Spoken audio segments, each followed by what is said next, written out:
So we just had the first round of F1 Esports, and I spotted 3 things they were doing in their driving which we could possibly learn from. Let's investigate. So the first thing which you probably noticed was their slightly weird lines down the straights. So they were doing this primarily in China and Bahrain. They were going right up tight to the pit wall, all the way down the straight. It looked like they were going defensive all the way down the straight, but it actually wasn't that. The reason they're going so far over was to stop the car bottoming out. Now I tested this myself, and I found with the default setup, there was no difference. Even with a decent setup, there was no difference. But what I did find is when I lowered the car completely in the setup all the way to the very bottom, it was about 1/10 of a second of difference down the straight. But why is this happening? Well, obviously it's because the surface is much smoother next to the pit wall. There's not those undulations and bumps that are making the car bottom out and making it slow.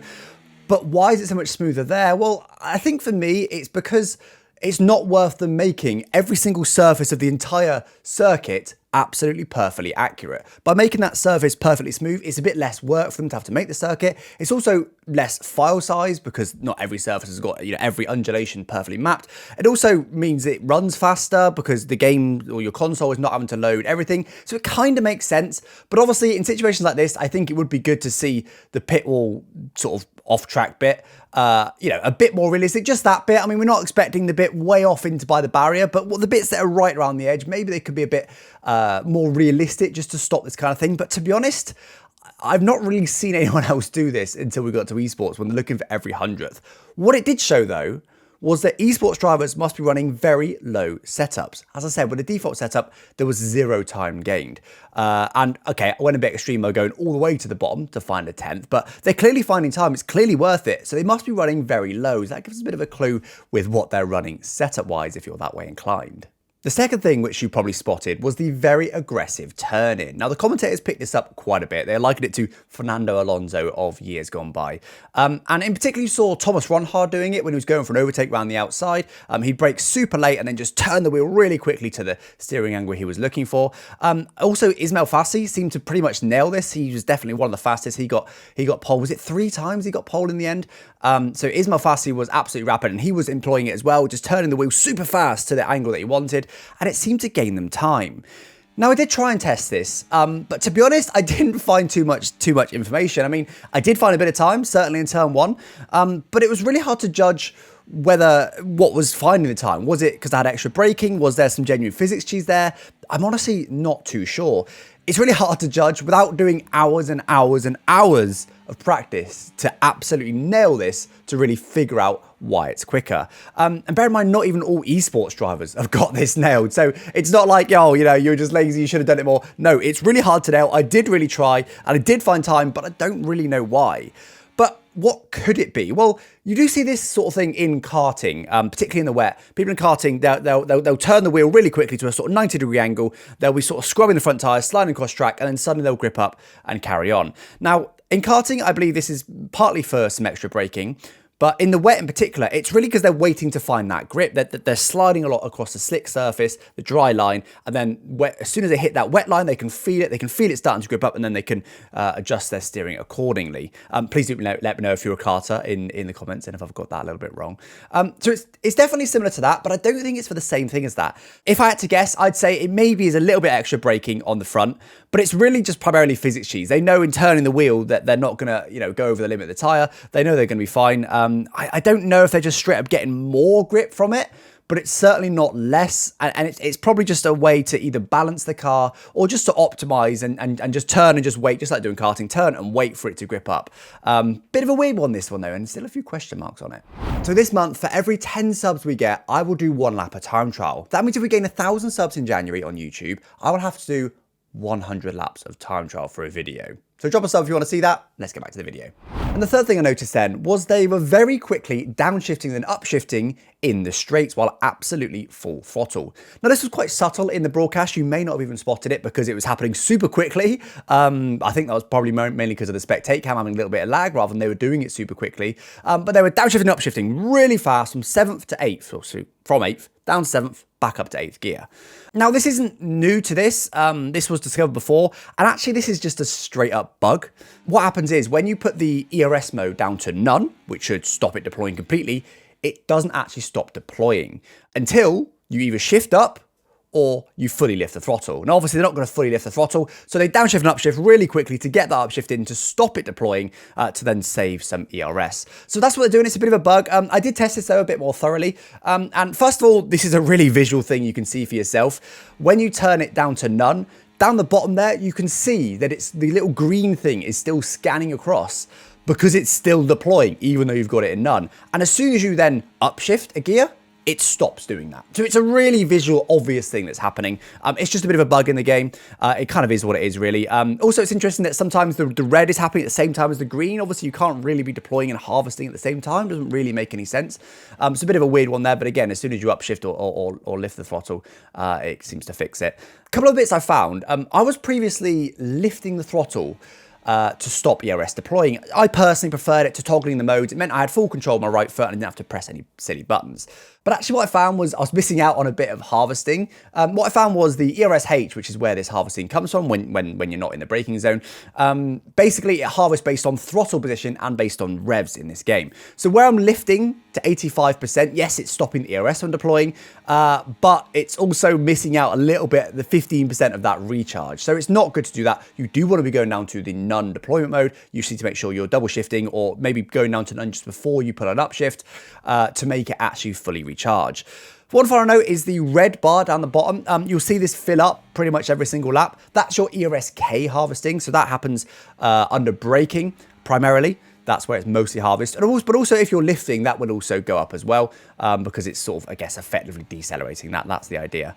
In theory, if you want to recharge quickly, you want to action this as much as possible. What I found in most races is this bar fills up anyway. When you just drive completely normally, this bar fills up, and once that bar's full, you cannot harvest any more through the ERS-K that lap. So you don't want to be lifting, basically. You don't want to be increasing this. There is one or two tracks where that bar doesn't quite fill up, so in theory, you could optimize and fill it up a little bit more, but to be honest, unless you're really at the top of your game, you shouldn't worry about that too much. Just go down to none when you don't want to be deploying to save as much battery as you can. Just make sure you're double shifting to stop none deploying.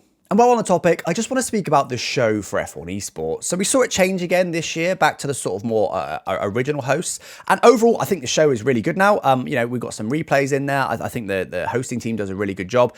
I love the setup, the stage and stuff. I love the interviews they do. I think for the most part, the show is in a really good place. I just think they do need an expert on commentary of some kind, or maybe even just in the commentator's ears, because obviously we've got Alex Jakes, who, as far as I'm aware, doesn't really play the game too much. He's just an F1 commentator. He's fantastic at it. And then we've got Matt, who used to play the F1 game, but doesn't really play it much anymore. So his knowledge is a bit better than Alex Jakes, but a little bit limited. And I think they would just be helpful if we had someone like Marcel Kiefer, who's already on the team, just in their ear during commentary, because there was a few things that they were saying that just didn't really add up to anyone who knows what they're talking about with the game. For example, yellow flags in quali. There's always yellow flags in quali because everyone runs as minimal fuel. When you run out of fuel, yellow flags are automatically triggered. Or if you go slow to let someone pass, yellow flags automatically triggered. They also took them maybe 30 seconds to notice that it was raining. Again, someone who knows the game would know what to look out for. By the way, it's the halo. Look out for the halo. When you see the streaks coming from the halo, you know it's raining. And also, just better strategy insights. Be able to just know the game better and know the tyre wear patterns and the undercuts and all these things. I just think it would help. It's not a make or break thing. I just think it'd be nicer if we had someone in their ear that just really knew the game inside and out. Marcel Kiefer is perfect for it. Also, the penalties. So in the first couple of shows, the penalties just were completely not addressed. There was penalties removed from in-game penalties. There was penalties added. There was appeals. All sorts going on behind the scenes. The results were changing. The championship standings were changing.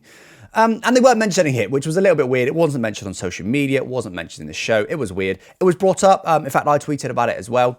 And then eventually in the final show, they did start to address it, which was awesome to see. They even had a steward on the show, which I thought was amazing. Really good improvement. They listed all the penalties. Amazing. Massive improvement. So that's a good improvement, but it's still not quite there. Even after that, there was additional penalties that weren't shown because, again, there was appeals later on, and then those appeals get changed the order again. It's been a bit of a nightmare to keep track of. Down in the description, you will find a link to a sheet that I personally am maintaining, which has got all the penalties. I've got the PDFs of every single penalty that's happened, and I've put them all in the sheet for you guys to see exactly what penalties are happening. Also, a history of the final race results, because, again, they don't really publish these things. It's kind of weird. Decent progress by bringing it up in the show. I just think we need it, particularly on social media, to announce the penalties, or at least have a full post of all penalties and correct it if it changes. because it's important. It's directly affecting the championship standings a lot of the time. Speaking of possibly where to put penalties, the F1 Esports website still hasn't been updated 1 week after the first event, first 4 races. What?